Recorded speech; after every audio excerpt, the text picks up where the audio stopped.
Back to the Future Part IE's ending was a betrayal of Doc Brown's character and hurt the trilogy.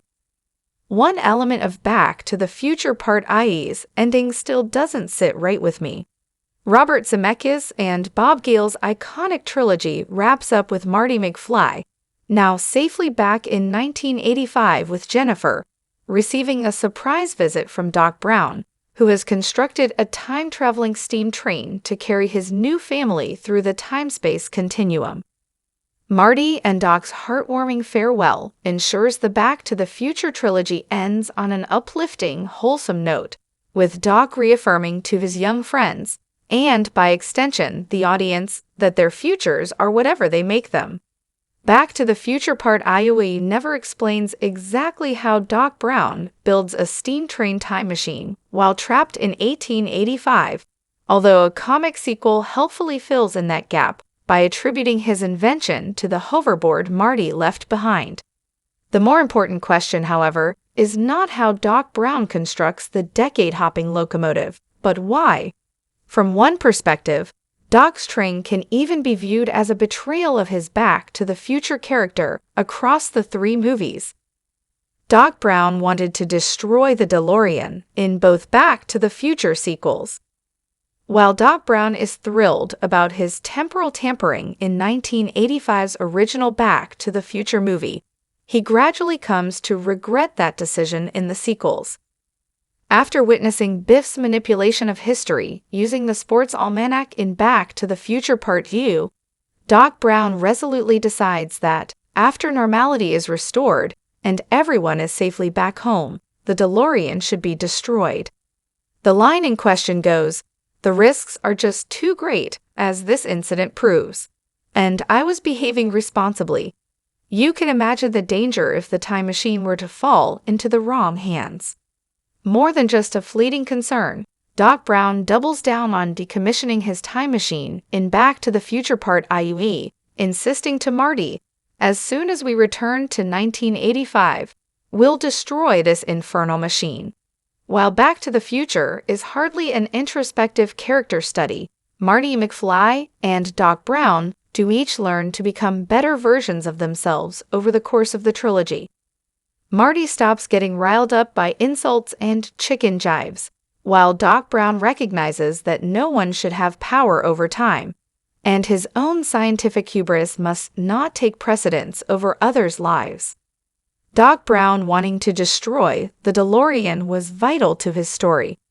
The real issue with Back to the Future Part IE's ending isn't figuring out how Doc cobbles a time machine together in 1885, but why he performs a moral pivot and decides to build another time machine after previously declaring the DeLorean too dangerous to even exist. Back to the Future Part IE fails to offer a suitable explanation. Without a worthwhile explanation, it simply feels like Doc Brown relapses into old scientific habits. Doc mutters something about needing to pick up Einstein, but the excuse doesn't hold up. Christopher Lloyd's character had already resigned himself to remaining in the Wild West at the start of Back to the Future Part IUI, and gave no thought to Einstein then. In any case, Doc could trust that Marty would take good care of the dog in 1985. The train featured alongside a newly built DeLorean in Back to the Future, the animated series, which took place after Part IUI. Without a worthwhile explanation, it simply feels like Doc Brown relapses into old scientific habits. Doc knows that building another time machine risks another almanac incident or worse, but seemingly finds himself consumed by curiosity and the challenge of designing a DeLorean replacement in an era with minimal technology. If Doc Brown really does construct the flying steam train for selfish reasons, that completely negates the character journey he experiences across Back to the Future Part U and Part IUA, in which he puts his own ambitions aside for the sake of protecting history. Why Doc Brown might have built a time machine again in Back to the Future Part IE's ending. There are a few ways Doc Brown's DeLorean train can be reconciled with his insistence that time machines shouldn't exist from earlier in the Back to the Future trilogy. Ignoring Back to the Future's wider media, released after Part II, one could argue that Doc intends to destroy the train after making his single trip to 1985.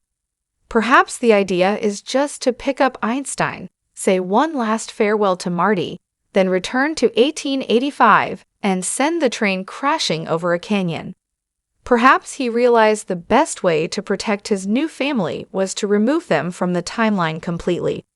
It's possible that Doc takes more precautions with his steam train than with the DeLorean. Having seen how easily Biff stole the car and changed history in Back to the Future Part II, Doc may ensure the train is harder for an outsider to commandeer. Stealing a locomotive is less straightforward than stealing a car, after all, so with a few security tweaks, Doc might rule out the possibility of his new time machine falling into the wrong hands. Finally, Doc Brown's new time machine might have been necessary to protect his family. Clara Clayton, his wife, was supposed to die but for the intervention of Doc and Marty in 1885, meaning her survival already altered the natural flow of history.